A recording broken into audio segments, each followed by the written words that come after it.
Bienvenidos y bienvenidas a la cápsula legal de Abogado Civil Penal. Hoy vamos a hablar del atentado, resistencia y desobediencia a la autoridad. Entramos a la cápsula. El delito de atentado contra una autoridad no requiere un resultado lesivo, sino que es de mera actividad, se comete por el transcurso de los hechos, con independencia de que finalmente se cause un daño o no.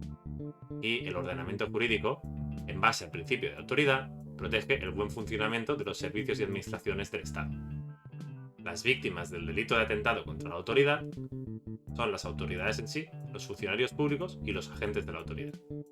Y es que según el Código Penal vamos a considerar autoridad cualquier persona que ejerza mando o función propia. Aquí tendríamos, por ejemplo, senadores, parlamentarios, jueces o fiscales. Por contra, se considera funcionario público o agente de la autoridad aquella persona que participa de las funciones públicas. Aquí tendríamos los miembros de las fuerzas y cuerpos de seguridad, además del personal que forma el funcionariado público. Para la comisión de un delito contra la autoridad, va a ser necesario que el funcionario o el agente público se encuentre en ese momento en el ejercicio de sus funciones o de la realización inminente de las mismas. El delito de atentado se puede llegar a cometer con dos principales conductas típicas. La primera se basa en la agresión o acometimiento contra el agente o autoridad, donde se requiere por parte del autor del delito un primer ataque utilizando violencia física. Y en segundo lugar tenemos la resistencia grave como conducta típica, la cual requiere que el agresor, pese a ejercer la fuerza física, no haya tomado la iniciativa, sino que su comportamiento sea una actuación en oposición a la conducta previa realizada por la autoridad. Ahora bien, no debemos confundir el delito de atentado contra la autoridad con el de resistencia y desobediencia.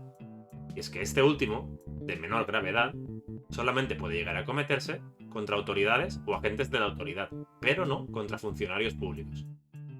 La conducta de resistencia o desobediencia debe ser contra una autoridad o agente que esté en el ejercicio activo de sus funciones y debe ser calificada además de gravedad, requiriendo en todo caso una negativa y oposición por el autor del delito a dar cumplimiento a un requerimiento o a una orden dictaminada por la autoridad o agente de la autoridad.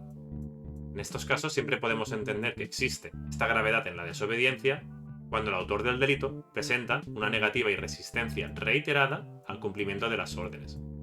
Pese a que ambas constituyen un mismo delito, la diferencia entre la resistencia o la desobediencia a la autoridad es que la primera requiere el uso de la fuerza física u oposición corporal por parte del autor, mientras que la desobediencia se va a realizar siempre sin el uso de la fuerza.